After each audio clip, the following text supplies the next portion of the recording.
पतितानां पावनेभ्यो वैष्णवेभ्यो नमो नमः। हरे कृष्ण कृष्ण कृष्ण हरे हरे, हरे राम राम राम हरे हरे। तृतीयोध्याय प्रथम श्लोक এবং দ্বিতীয় শ্লোক সামান্যভাবে আলোচনা করেছি। আজ হয়তো কিছু নূতন শ্রোতা আমাদের সামনে উপস্থিত আছেন, তার জন্য সামান্য একটু সংক্ষিপ্তভাবে আলোচ্য বিষয় বলে নিচ্ছি।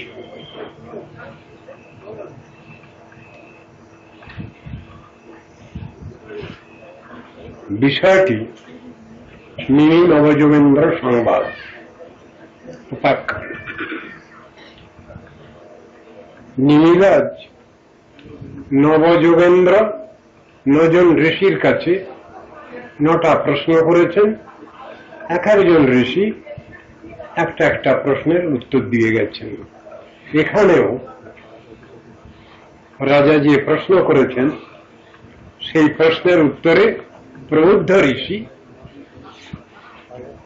তার উত্তর দিয়ে যাচ্ছেন। প্রশ্নটা কি ছিল? এই স্থূল দেহে আত্মবুদ্ধি বিশিষ্ট মানবগণ অজিতেন্দ্রীয় ব্যক্তিগণের দূরতিক্রমণীয় এই বিষ্ণু মায়াকে কিরূপে অনায়াসে উত্তীর্ণ হবেন? প্রশ্নের উত্তরটা আমার পূর্ববর্তী বক্তৃ মহোদয় প্রথমে দিয়েছেন তার ভাষণে। দ্বিতীয়ভাবে পূজ্যপাদ সাধু মহারাজ একটু বলেছেন আমাদের আলোচ্য বিষয়। এরই উত্তর দিচ্ছেন প্রবুদ্ধ ঋষি, সেই নবযোগেন্দ্রের মধ্যে একজন ঋষি। কর্মণ্যারহমানানাং দুঃখ হত্যৈ সুখায় চ পশ্যেৎ পাক বিপর্যাসন মিথুনিচারিণাম নৃণাম।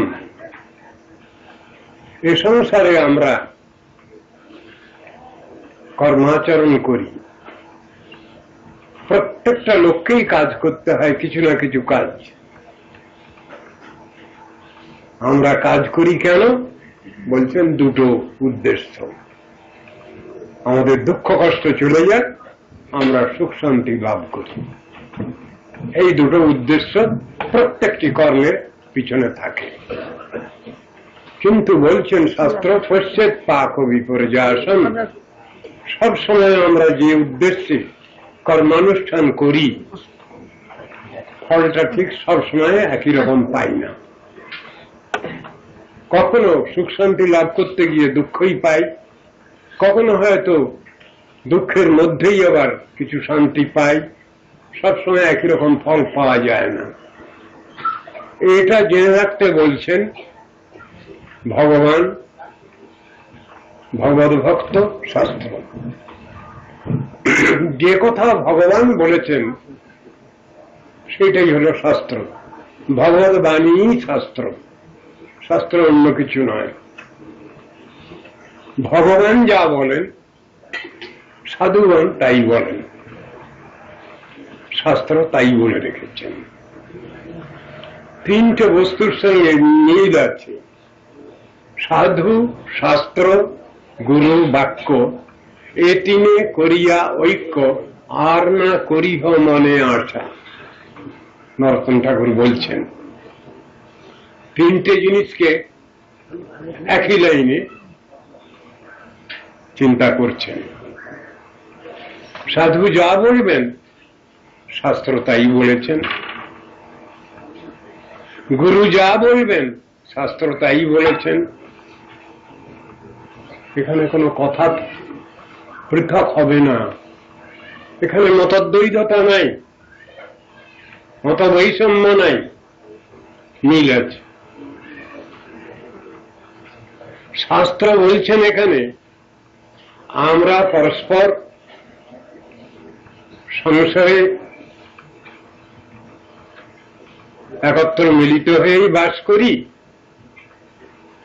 বা সংঘবদ্ধ হয়েই বাস করি, সব জায়গায় কর্মফলটা একই রকম পাওয়া যাচ্ছে না। আমার পূর্ববর্তী বক্তৃ মহোদয় তিনি বলেছেন যে ফলটা আমরা সবসময় পাচ্ছি না ভালো, এখানেও সেই কথাই লেখা আছে। কখন ফলটা ভালো পাই সে কথাও তিনি বুঝিয়েছেন। বললেন যখন আমরা ভগবদ উদ্দেশ্যে কর্মাচরণ করি, সংসারে ভগবানের প্রতিকামনায় সংসারে কর্মাচরণ করি, তখন সেই কর্ম সফল, সেই জ্ঞান সফল, সেই যোগ সফল। অর্থাৎ ভক্তিবৃত্তিকে বাদ দিয়ে কর্মজ্ঞান যোগাদির নৈষ্ফল্যই প্রদর্শিত হয়েছে। এইটাই শাস্ত্রের কথা।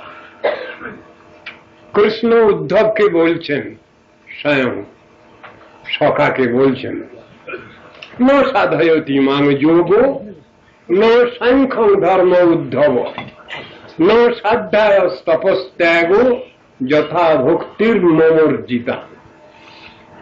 আমার প্রতি উর্জিতা ভক্তি, একনিষ্ঠ ভক্তি আমাকে যেমন বশীভূত করে, হে উদ্ধব, কর্মী জ্ঞানী যোগাদির প্রচেষ্টা তেমন সফল হয় না। আমি তাদের ওই ক্রিয়াকর্ম অনুষ্ঠানে সন্তুষ্ট হই না, কিন্তু ভক্ত ভক্তির দ্বারাই আমাকে প্রেম ডোরে বেঁধে ফেলে, এই কথা বলছেন। ভক্তির মহিমা মাহাত্ম্যই সেখানে দেখানো হয়েছে। যদি কর্মজ্ঞান যোগাদি ভক্তি মহাদেবীর আনুগত্য করেন তাহলে সবটা ঠিক আছে, আর যদি আনুগত্যবিহীন অবস্থায় কর্মজ্ঞান যোগাদি প্রচেষ্টা চলে সেটা নিষ্ফল হয়, বিফল হয়। একথা শাস্ত্রের সব জায়গায় বুঝানো আছে। ভক্তির মহিমা সর্বত্রই আছে। আমার পূর্ববর্তী বক্তৃতা তিনি বলেছেন, ভক্তির মহিমা বলেই শেষ করেছেন। ভক্তিরেবৈনং নয়তি ভক্তিরেবৈনং দর্শয়তি ভক্তি বশৎ পুরুষ ভক্তিরেব ভূয়সী। নারদীয় ভক্তি সূত্রই বলুন আর শাণ্ডিল্য ভক্তি সূত্রই বলুন, সব জায়গায় একই কথাই লেখা আছে। গীতার মধ্যে আছে একই কথা, ভাগবতের মধ্যে একই কথাই লেখা আছে। কথাটা কি?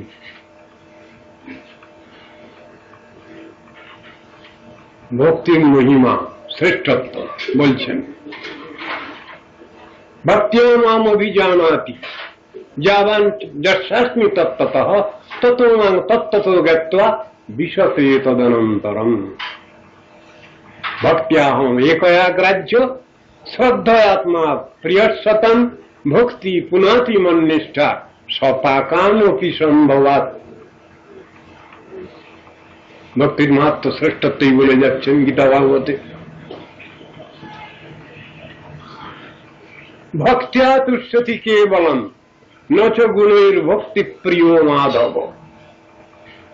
ভক্তি প্রিয় মাধব ভক্তির বশ, কেবল ভক্তির বশ চৈতন্য গোসাই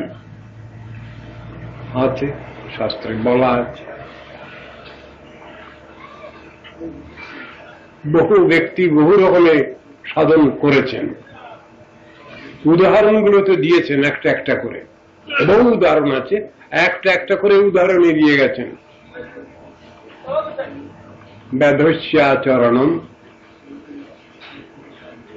ব্যাধের আচরণের কথা বলছেন। সে পশুগুলোকে অর্ধমৃত অবস্থায় রেখে দিত বানবিদ্ধ করে, আর ওই চিৎকার করত পশুগুলো, ক্যাঁ ক্যাঁ ক্যাঁ ক্যাঁ চ্যাঁ চ্যাঁ করছে, ওইটা তার শুনতে ভালো লাগত।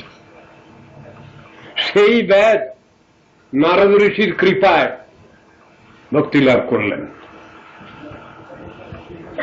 তা বলছেন বেদের এমন কি আচরণ ছিল? ধ্রুবস্য চ বয়, যদি আমরা মনে করি যে সাধন ভজন ক্ষেত্রেতে বয়সের হিসাব আছে, বৃদ্ধকালে সাধন ভজন করব, ভুল কথা।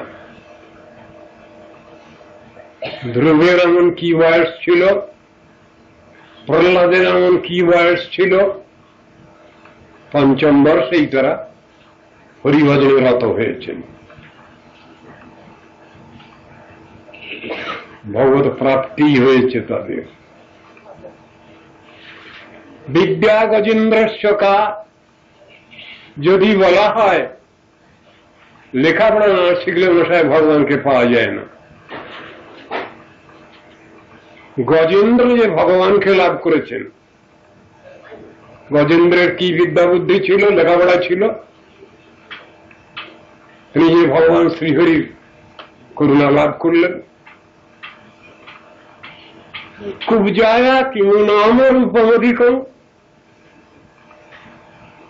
যদি বলা যায় রূপগমভাবে ভগবানকে পাওয়া যায়, তাহলে কুবজার কি রূপ ছিল?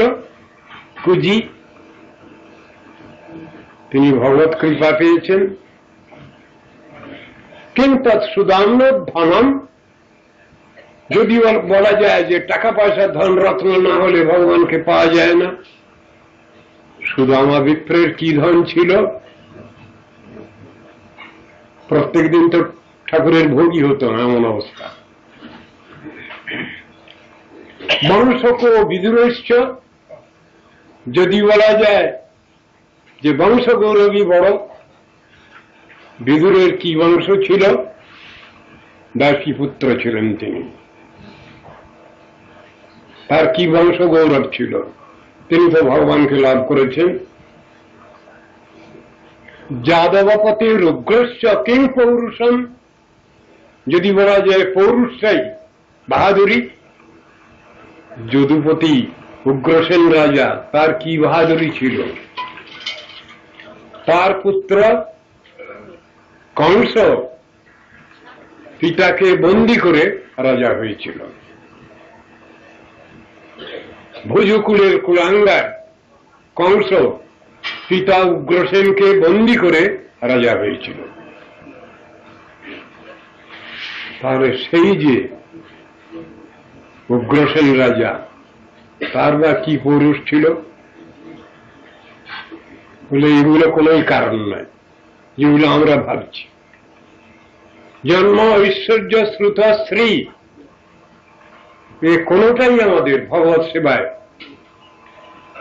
বিশেষ সাহায্য করে না। তাহলে কি করে?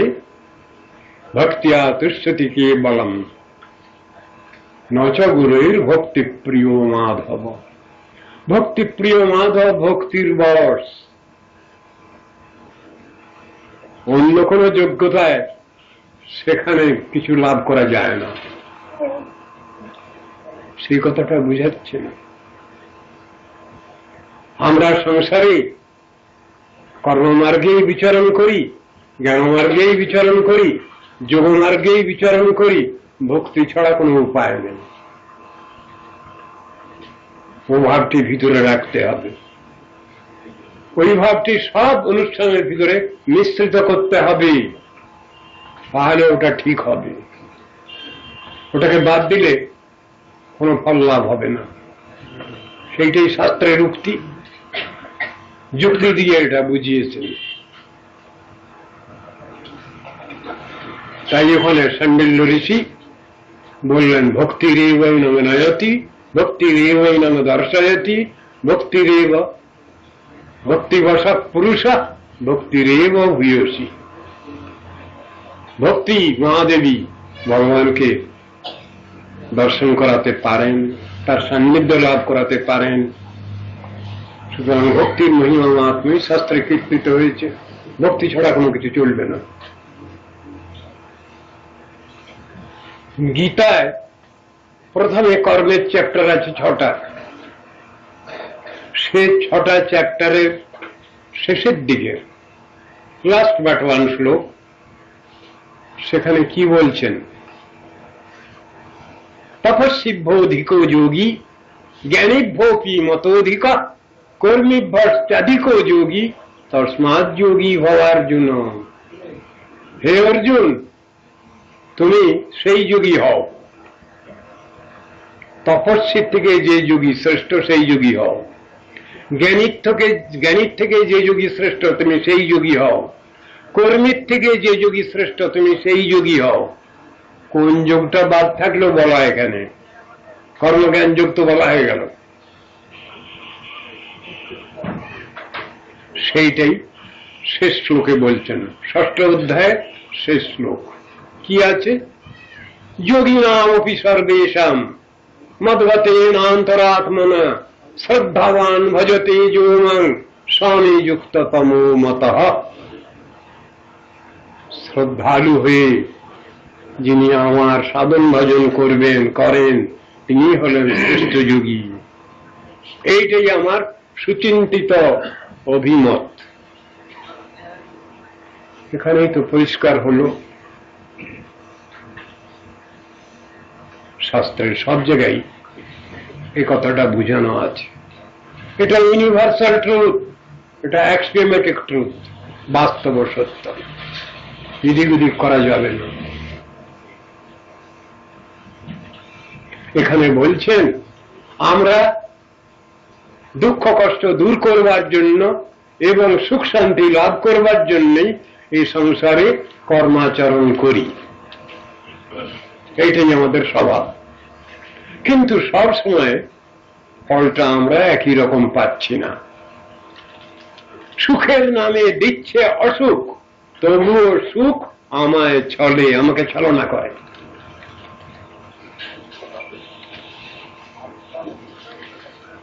নিত্যার্থীদেন বিত্তেন দুর্লভেন আত্মমৃত্যুনা গৃহাপত্যাপ্ত পশুভি কা প্রীতি সাধিতৈশ্চরৈ। পয়সা করি কিছু দরকার সংসারে সকলেরই। কেন? পয়সা হলো বিনিময়। পয়সাটা থাকলে তাই দিয়ে আমরা নিত্য প্রয়োজনীয় দ্রব্যাদি সংগ্রহ করি, ওটা না থাকলে চলবে না। ভাগবত বলছেন এখানে, প্রবুদ্ধ ঋষি বলছেন এখানে, নিত্যার্জিত বিত্ত, অর্থ সম্পদ বিত্ত সবসময় কষ্ট দেয়। সে আবার কি? মশাই আমরা পয়সা জোগাড় করি, জমা করি সুখ শান্তি পাবো বলে, আর শাস্ত্র একই বলছেন। শাস্ত্র ঠিকই বলছেন,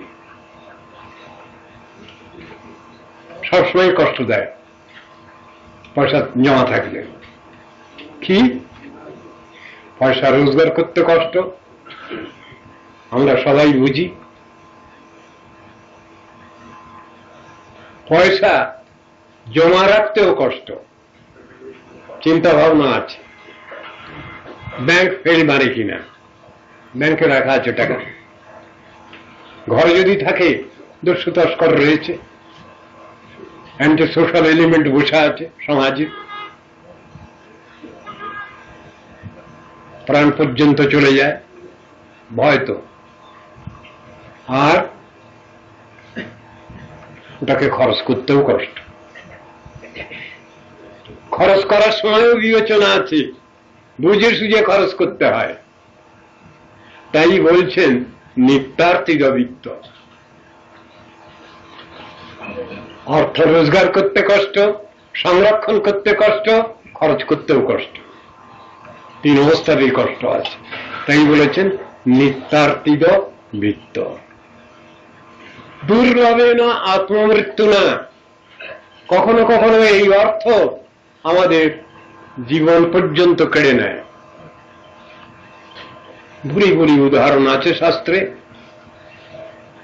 আর এই অর্থ দিয়ে আমরা কি সংগ্রহ করি? অর্থের বদলে বিনিময়ে গৃহ, একখানা থাকবার ঘর চাই,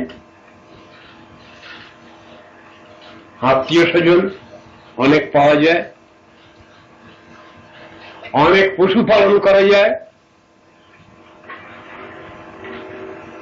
পশুপালন যদি গোপালন হয় অনেক ভালো কথা, কিন্তু গোপালন না করে যদি অন্য কিছু রকম হয় খুব একটা ভালো কথা না। বলে অন্য কথা কি বলছেন? অন্য কথা আমি বলছি, ঘরে ঘরে অনেক কুকুর পোষা হয়। আপনারা বলবেন যে পাহারাদার সেই জন্য পোষা হয়, তার খারাপ দিকও আছে। কি খারাপ দিক আছে? তাহলে তো আবার মহাত্মা তুলসীদাসের কথা এসে যাবে। सच्चा कहे तो मारे लट्ठा, झूठा जगत भूलाए, गोरस गली गली फिरे, सूरा बैठल बीकाए, चोर को छोड़े सद को बांधे, पुथिक को लगावे फांसी, धन्य कलीजुग तेरी तमाशा, दुख लगे और हर्षी। महात्मा तुलसीदास तो ही बोले गए, সত্যি কথা যদি তুমি বলো, তুমি সত্যনিষ্ঠ যদি হও, তাহলে তোমার মরণ। সচ্চা কাহে তোমার এই লাঠা, সত্যি কথা বলতে গেলে লাঠি তোমার পিঠে পড়তে পারে। সচ্চা কাহে তোমার এই লাঠা, ঝুটা জগৎ ভুলায়। মিথ্যার বেসাতি দুনিয়াকে গ্রাস করেছে, সত্যের আদর নাই।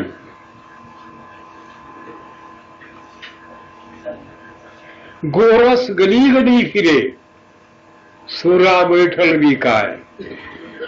महात्मा तुलसीदास যখন বলছেন দোহাটা, সে সময় কিন্তু অলিতে গলিতে দুধ ফেরি হয়ে বিক্রি হতো, কিন্তু সে দুধ কিনছে না লোকে। सूरा बैठल बिकाय, মদের দোকানে ভিড় বেশি। সে ফরেন লিকারই হোক আর কান্ট্রি লিকারই হোক, সেখানে লম্বা কিউ পড়ে।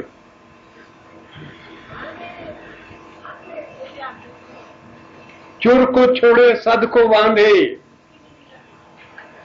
চোর খালাস পেয়ে যাচ্ছে আইনের ফাঁকে ঘুষ ঘাস দিয়ে, সাধুকে বেঁধে ফেলছে, তার সাজা হচ্ছে। পথিক কো লাগাবে ফাঁসি, আর পথিক যে রাস্তা দিয়ে যাচ্ছিল তাকে ধরে এনে ফাঁসি দিয়ে দিল। ধন্য কলি যুগ তেরি তমাশা, দুঃখ লাগে আর হাসি। হে কলিযুগ, হে কলি, তোমাকে ধন্যবাদ জানাচ্ছি। তোমার অবস্থা দেখে দুঃখও লাগে, হাসিও লাগে। গৌয়া দুকে কুত্তা পালে, গরুর দুধ খেয়ে শরীর সুস্থ হবে তা না, সেই দুধ দিয়ে কুত্তা পালে। उसको बछड़ा रहे भूखा, বাচ্চাকে দুধ না দিয়ে, বৎসকে দুধ না দিয়ে সে ক্ষুধার্ত আছে, তাকে দেওয়া হচ্ছে না, সেই গাভীর দুধ দিয়ে কুত্তা পালে। सादे को उत्तम खिलावे, बात ना पावे रूखा।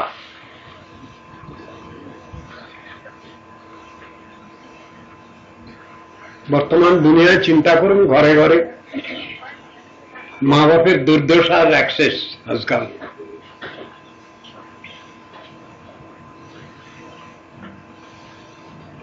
কোন ভিআইপি গেস্ট এলে ভালো ব্যবস্থা হয়,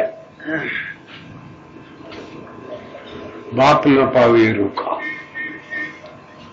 घर का बहुरी पीड़ित न पावे, चित चोरावे दासी। व्याख्या निष्प्रयोजन। धन्य कलीजुग तेरी तमाशा, दुख लगे और हासी। ये घटना तो ঘটছে, তাহলে কি করব? মহাত্মা তুলসী দাস দিব্য দৃষ্টিতে এসবগুলো দেখেছেন, বর্ণনা করে গেছেন। ইতিহাস এখন থেকে কম করেও 350 বছর আগে তুলসীদাসের, মহাত্মা তুলসীদাসের সময় 300-350 বছর আগেও তিনি এগুলো বলে গেছেন। তারপরেও তো 300-350 বছর অতিক্রান্ত হয়েছে। সব জিনিসটাই আমাদের বুঝতে হবে। বলছেন এই যে অর্থবিত্ত, এর দ্বারা আমাদের আত্মকল্যাণ যদি না হয়, সব উল্টে গেল। কা প্রীতি সাধিত চলই, এই চলমান বস্তু, এই ধ্বংসশীল ক্ষয়িষ্ণু বস্তু আমাদিওকে কখনই সুখ শান্তি দিতে পারে না।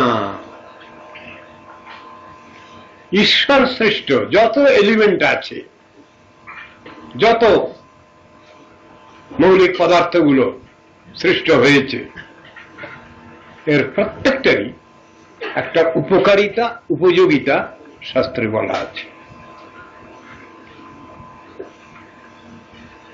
ব্যবহারের দোষ গুণ বিচার, এটা আমরা বুঝতে পারছি না।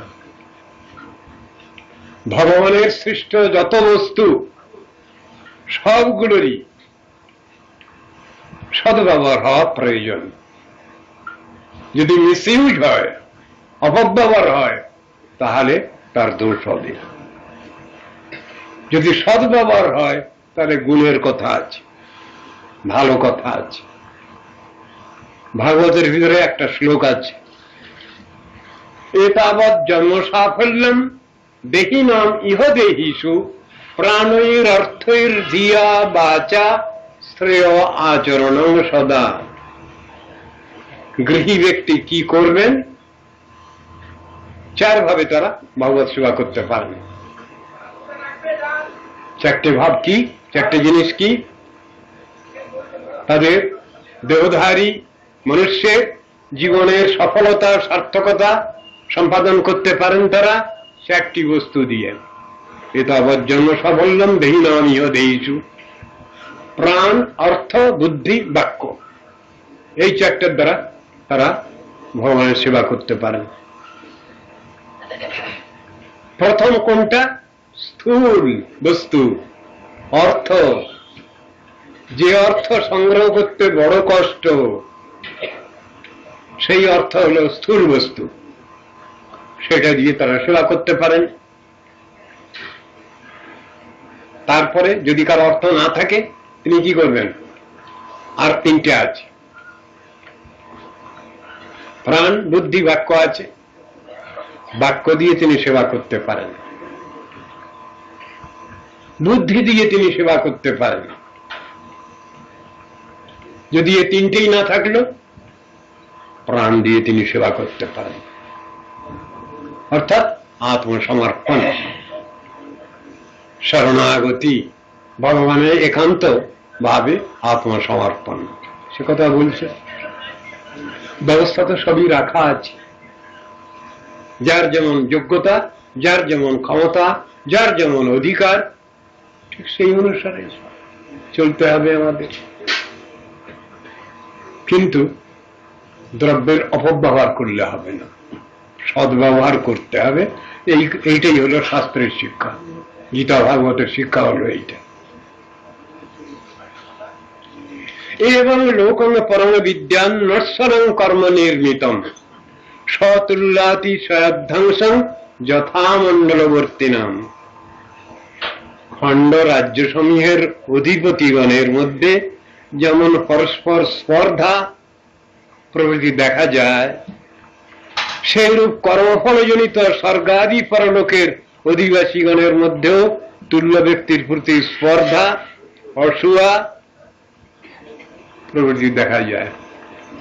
কি কথা বললেন? আমরা কর্ম করি, তার ফলটা 2টো ফল। এই সংসারে যত রকম কর্ম করি আমরা, একটা পাপ, একটা পুণ্য। পাপের ফলে নরকগতি হয়, পুণ্যের ফলে স্বর্গাদি লোকে গতি হয়। এগুলো কি কথাগুলো বলছেন? স্বর্গ নরক আছে নাকি? এই প্রশ্ন বর্তমান সমাজে, বর্তমান নাস্তিক্য সমাজে এই প্রশ্ন। স্বর্গ নরক বলে কিছু নাই। অদ্ভুত কথা, স্বর্গ নরক বলে কিছু নেই, বল না? কে দেখেছে? সব বাজে কথা। আমাদের কবিরাও বলছেন কথাটা। কে বলে আকাশে স্বর্গ পাতালে নরক? এগুলি তো দেখি শুধু কথার ঠমক। স্বর্গ নরক নামে যদি কিছু রয়, তবে তার স্থান শুধু মানব হৃদয়। অস্বীকার করা যাবে না, মানব হৃদয়ে নিশ্চয়ই স্বর্গ নরক ভালো মন্দ দুই আছে, কিন্তু স্বর্গ নরক বলে কোনো স্থান নাই, এ কথা কে বলছেন?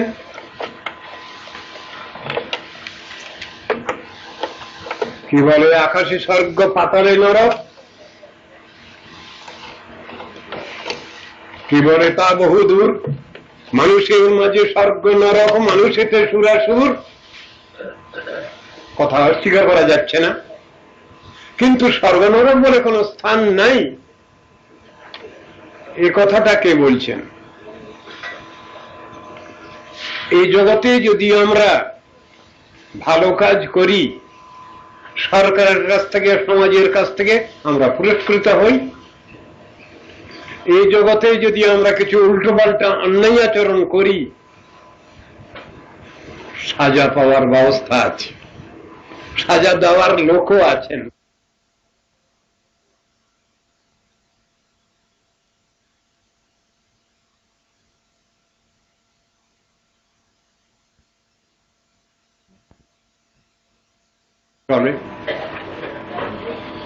কিন্তু আস্তিকগণের এরূপ যুক্তি নয়।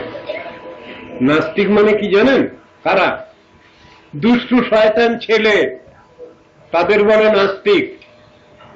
তারা সব সময় ভাবে আমার গার্জিয়ান যদি আমার কাছে না থাকেন তাহলে আমার খুব সুবিধা। দুষ্টু শয়তান ছেলের এই হলো চিন্তা, তার গার্জিয়ান যেন তার কাছে না থাকে। যুক্তিগুলো সব তাদের ওই রকম।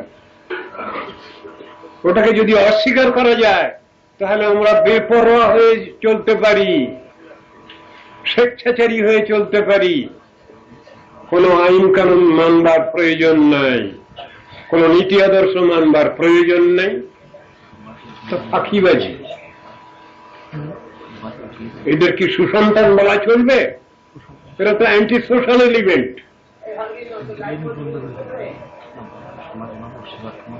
আজকাল সমাজে এইসব বিচার চলছে। ভালোটাকে না নিয়ে খারাপটাকে নিয়ে চলবারই চিন্তা হচ্ছে। বর্তমান সমাজে আস্তিকের কদর নেই, কিন্তু যিনি যত বেশি নাস্তিকতা দেখাতে পারবেন, প্রমাণ করতে পারবেন, সমাজে তার তত অধিক প্রতিষ্ঠা। কি করবেন? এই সমাজেই আমরা বাস করছি। বহু আগে একটা কবিতা পড়েছিলাম, একটা লাইন এখানে মনে পড়ল, আমরা বাঙালি বাস করি এই তীর্থ বরদ বঙ্গে। কথাটা খুব দামি কথা। আমরা বাঙালি তীর্থ বরদ বঙ্গে বাস করি আমরা, কিন্তু এখন এ কথা বলা চলবে তো? যা ঘটনা প্রবাহ দেখতে পাই, শুনতে পাই, তাতে ওটা বলা চলবে কিনা? আমি তো মনে করি তীর্থ বরদ বঙ্গ আর বলা চলবে না।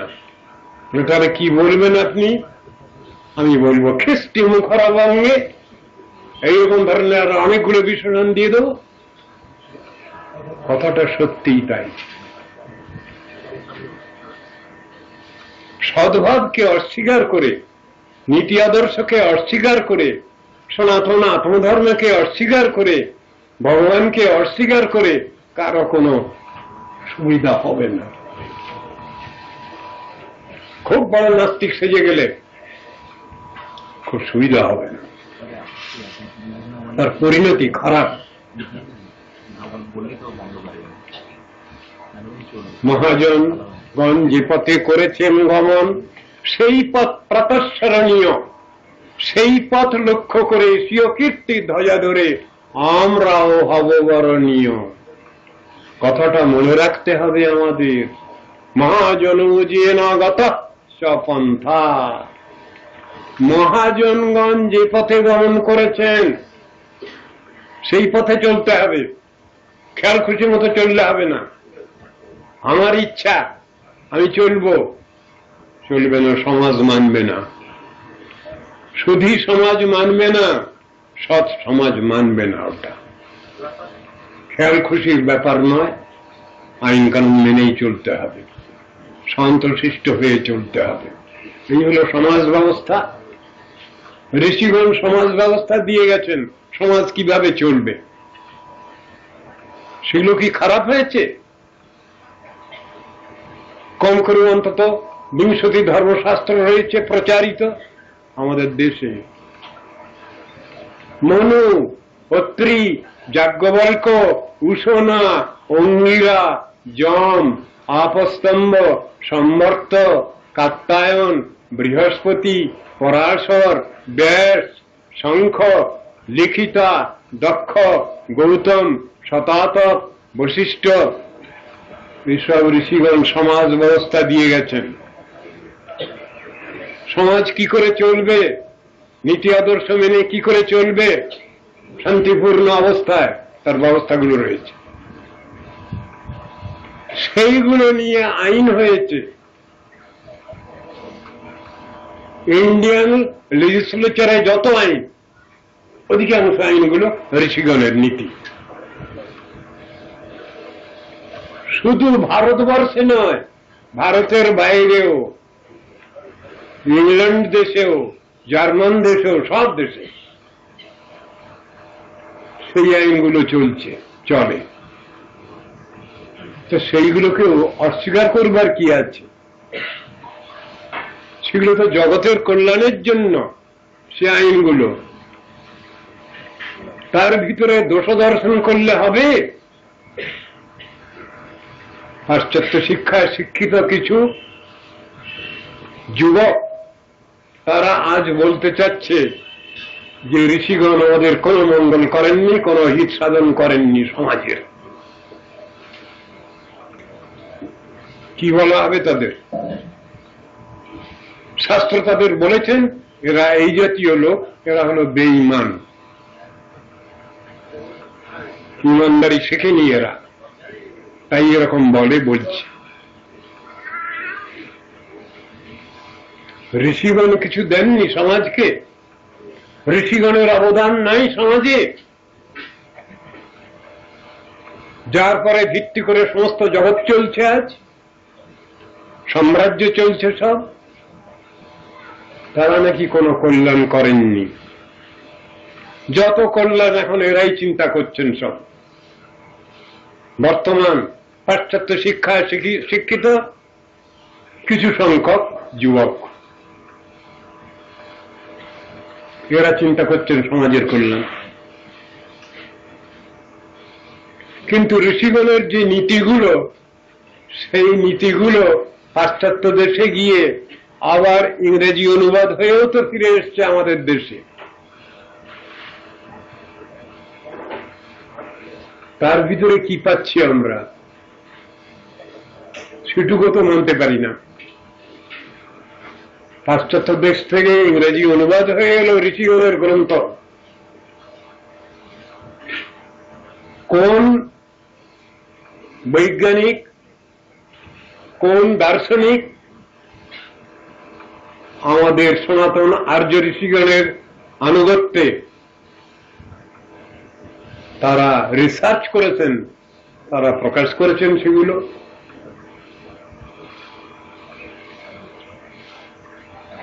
তারা কোন ঋষির কাছে কিরূপ উপকৃত হয়েছেন তারা সেটা স্বীকার করেছেন? কিন্তু আজ আমাদের দেশের লোকের সেসব গুলো আলোচনা অনুশীলন করার সুযোগ নেই। খুব দুঃখের কথা এগুলো, খুব দুঃখ লাগে।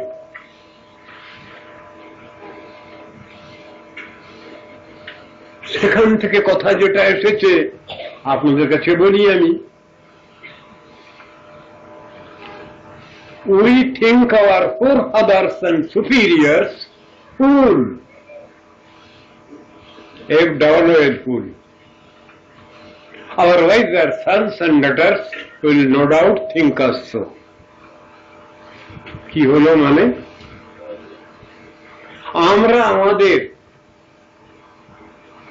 অভিভাবক অভিভাবিকা পূর্বপুরুষগণ মুনি ঋষিগণকে অস্বীকার করছি।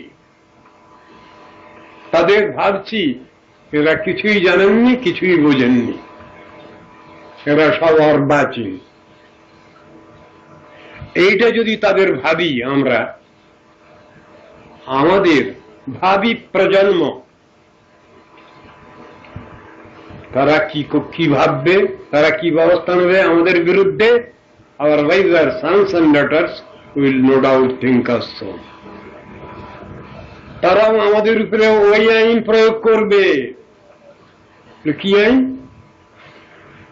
কেন তোমরা তো শিখিয়েছ ভগবান টগবান কিচ্ছু নেই, ধর্মকর্ম কিচ্ছু নেই, নীতি আদর্শ কিচ্ছু নেই, এই তো শিখিয়েছ তোমরা। এই আইন তারা আমাদের উপরে প্রয়োগ করবে। সুতরাং সাবধান, যারা এইসব দুর্নীতি জগৎকে শিক্ষা দিচ্ছেন তাদের সাবধান হওয়া উচিত। তাদের উপরেও ওই আইনই প্রযুক্ত হবে, পরবর্তী প্রজন্ম ওই আইন প্রয়োগ করবে তাদের উপরে। এসব কথাগুলো শুনেও আমাদের সাবধান হওয়ার কোনো ব্যাপার নেই। শাস্ত্র যা বলেছেন সেটা তো ভালো লাগে না, আমাদের শুনতে ভালো লাগে না। পাশ্চাত্য দেশ থেকে যদি কোনো কথা আসে, হ্যাঁ হ্যাঁ লুকে নিলাম, সেটা খুব ভালো কথা, অমুক বলেছেন, অমুক বলেছেন। বহু আগে, হাজার হাজার বৎসর আগে ঋষিগণ যেসব শাস্ত্র প্রণয়ন করেছেন তার ভিতরে সেসব কথাগুলো লেখা আছে।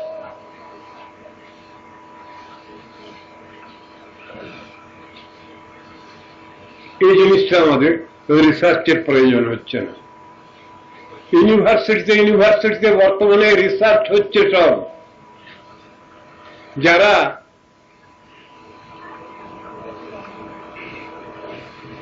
থিসিস লিখছেন ডক্টরেট করবার জন্য, থিসিস গুলো সব নাস্তিক্যবাদে পরিপূর্ণ। পজিটিভ সাইডে কোনো থিসিস হচ্ছে না, সব নেগেটিভ সাইড। না না না, সেইগুলো নিয়ে রিসার্চ হচ্ছে আজ। আশ্চর্য ব্যাপার, যিনি যত বেশি নাস্তিকতা লিখতে পাচ্ছেন, প্রমাণ করতে পাচ্ছেন, সব গ্রাহ্য হচ্ছে সেগুলো। এসব দেখে শুনে অবাক লাগে আমাদের। পজিটিভ সাইডের থিসিস আজকাল নাই। শাস্ত্র আলোচনা করলে আমরা এসবগুলো Durgeshwar personal duty chief manager Jagdish Dandaghat মহাশয়। আচ্ছা ঠিক আছে, উনি এসছেন।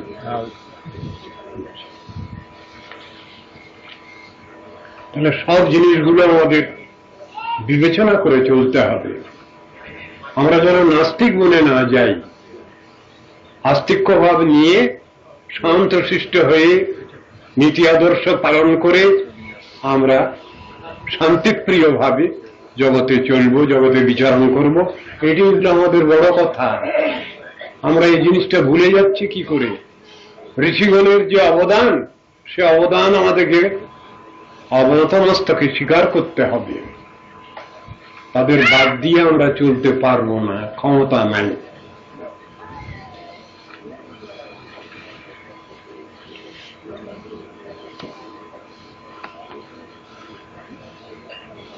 স্বর্গও আছে, নরকও আছে। ভালো কাজ করলে প্রমোশন পাই আমরা, অন্যায় করলে সাজাও পাই, দুটো স্থানই আছে। সুতরাং অস্বীকার করবার কোনো কারণ নেই। আমরা এখানে বসে আছি, এটা হলো ভূলোক। এর পরের লোকটা হচ্ছে ভুবলোক, মানে পিতৃলোক। থার্ড ডাইমেনশনে আছে স্বর্লোক, স্বর্গ। তারপরে আরো চারটে আছে তো, মহাজন তপ সত্য। এই সত্য ঊর্ধ্বলোক পুণ্যবান ব্যক্তিদের জন্য ক্রমশ ক্রমশ। স্বর্গলোকে যারা যাচ্ছেন তার থেকে আরেকটু সূক্ষ্মাবস্থা প্রাপ্ত যারা, তারা পরবর্তী লোকে যাচ্ছেন, মহালোকে যাচ্ছেন। তার থেকে একটু উন্নত অবস্থা যারা, তারা পরবর্তী লোকে যাচ্ছেন। এগুলো তো ব্যাখ্যা করা আছে শাস্ত্রে। এই সাতের মধ্যে সর্বোপরি লোক সত্যলোক, যেটা লোক পিতামহ ব্রহ্মার সিট, সেখানে তিনি তার অধিষ্ঠান। এই সাতটা ঊর্ধ্বলোক আর সাতটা অবরলোক, তল অতল নিতল সুতল তলাতল রসাতল পাতাল। এই সাত সাত নিয়ে 14 লোক, 14 ভুবন। বলছেন 14টাই হল মহামায়া দুর্গা দেবীর কারাগার। এই 14টাই মহামায়া দুর্গা দেবীর কারাগার, তার আধিপত্য। মহামায়া দুর্গা দেবীকে এগুলো সবকে জেলখানা বলে বর্ণনা করেছেন, বদ্ধাবস্থান। এবং সেই জেলখানার মালিকানি হচ্ছেন মহামায়া দুর্গা দেবী। আমরা এখানে বসে আছি দুর্গাপুরে। স্থানটা দুর্গাপুর এলাকা, তার মধ্যেই বসে আছি। যদিও তারই ভিতরে এখানে দেখা যাচ্ছে শ্রী চৈতন্য এভিনিউ, রাস্তাই বলুন, পাড়া অঞ্চলই বলুন, যাই বলুন, আছে এটা। তা আমি আপনাদের জিজ্ঞাসা করতে পারি, আমরা কোন দুর্গার অধীনে তাহলে বসে আছি? দুর্গাপুরের কোন দুর্গা?